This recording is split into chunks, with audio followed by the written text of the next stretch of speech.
Thankfully, in America, we still have the power to use our voice, to rally, to protest, and to gather peaceably on any issue. We also have the right to a free press and a patriotic duty to petition our government for a redress of grievances. However, according to some elected representatives, lawyers, and think tanks, there are limitations to the First Amendment. Introducing the Homegrown Terrorism and Radicalization Act of 2007.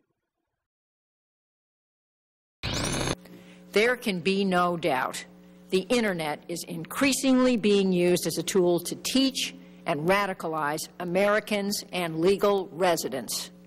These people no longer need to travel to foreign countries or isolated backwoods compounds to become indoctrinated by extremists and to learn how to kill neighbors in our communities.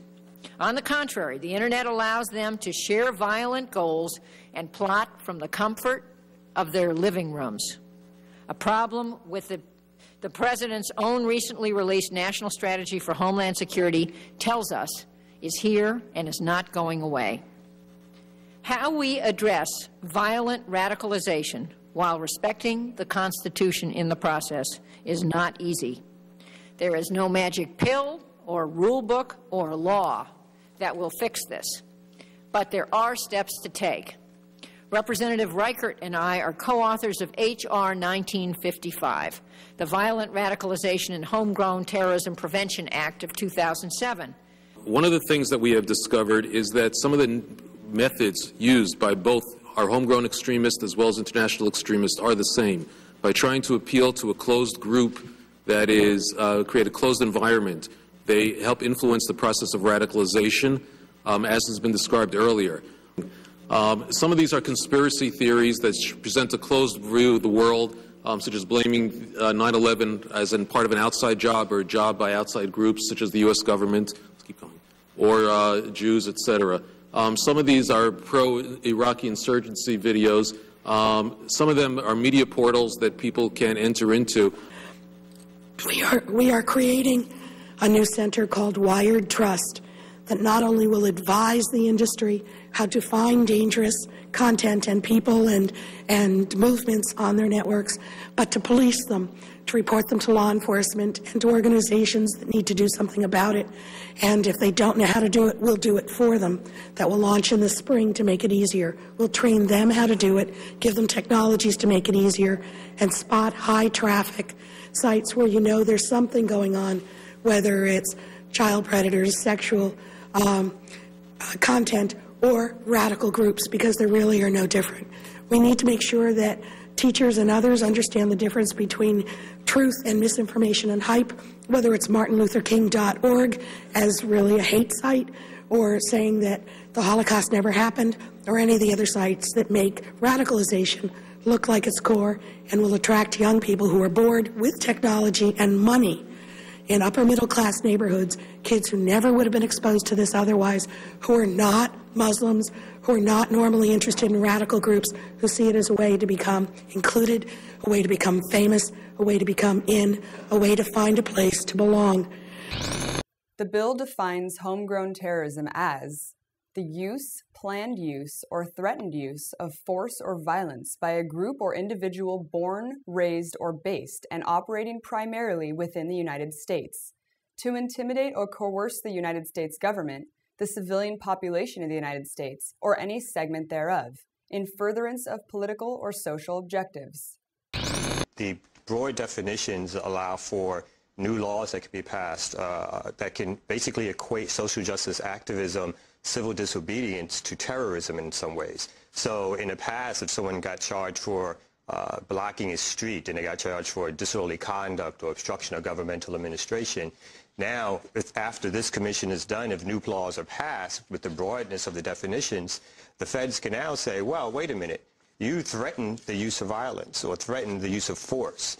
And that by itself can mean that we can now charge you with federal terrorist crimes because we don't agree with the type of demonstration that you were doing. We don't agree with the point of view that you were having. So it's the broad baseness, the breadth, the scope of the inquiry, which is really threatening for potential activists, people concerned with social justice issues and civil libertarians, something that people should really be concerned about. So what happened to this legislation? It passed in the House of Representatives by an overwhelming 404 to 6 vote, but widespread opposition forced the Senate to shelve the bill. And as of June 1st, 2008, no vote was expected during the current legislative year. The good news is that widespread opposition halted this bill from being passed in the Senate. This proves that our voices can make a difference, and we can do it again. Unfortunately, even though the bill got shelved, it doesn't mean that a similar bill can't go through. Furthermore, Senator Joe Lieberman, chairman of the Homeland Security and Governmental Affairs Committee, has taken matters into his own hands by declaring homegrown terrorism a grave menace and has already taken action to make YouTube censor its content. Additionally, individual states seem to be taking matters into their own hands regarding homegrown terrorism. In February of 2009, an internal report distributed to local law enforcement by the Missouri Information Analysis Center outlined certain criteria by which to identify potential militia members. This all sounds well and good, but it might not be what you expect. If you or anybody you know support former presidential candidates Ron Paul, Chuck Baldwin, or Bob Barr, then you could be classified as a radical militia member. Do you know anyone with an anti-war, anti-abortion, or anti-Bush bumper sticker on their car? What about pictures or cartoons displaying anti-government messages? Do you know people that talk about certain films like Zeitgeist and America Freedom to Fascism? All of these constitute a threat according to the state of Missouri. Oh, and did we mention that knowing your rights and the Constitution or being a member of the Campaign for Liberty also categorizes you as a risky suspect? In Missouri, your opinions and viewpoints can classify you as a potential criminal. This undermines the First Amendment's power in giving us the freedom to hold and express our beliefs. Recently, the collective efforts of the people have spurred Ron Paul, Chuck Baldwin, and Bob Barr to take action. Yeah, anybody that opposes any of the above, abortion on demand, illegal immigration, etc., is a potential domestic terrorist, a potential threat to the police forces there in the state of Missouri. We have sent, the three of us, Ron, myself, and Bob, have co-signed a letter to the governor and to the respective parties in Missouri demanding that they repudiate this report and apologize to the supporters of those who voted for us. Did you know that the broadened interpretation of what defines acts of terrorism now encompasses animal rights groups? On February 19th and 20th of 2009, 4 animal rights activists from Santa Cruz, California, were arrested and charged with acts of terrorism. They didn't blow up any buildings, and they didn't destroy any property. The FBI lists the following incidents: protesting outside the home of a professor and accusing him of being a murderer of animals.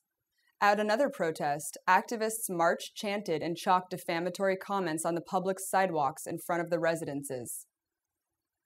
Another protest, a group of 5 or 6 activists allegedly attempted to forcibly enter the private home of a University of California researcher. Flyers titled "Murderers and Torturers Alive and Well in Santa Cruz July 2008 edition" were found at a local coffee shop. They listed the names, addresses, and telephone numbers of several researchers.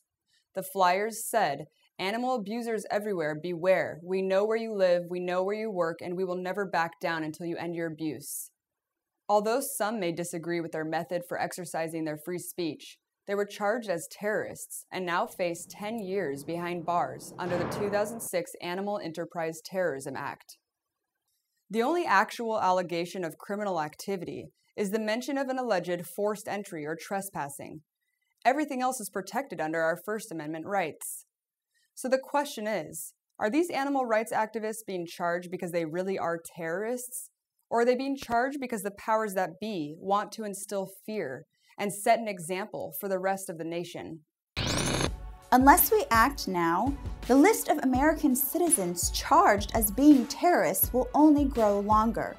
We must let our representatives know that their job is to serve the best interest of the people, not the lobbyists, not the corporations, and not even the president.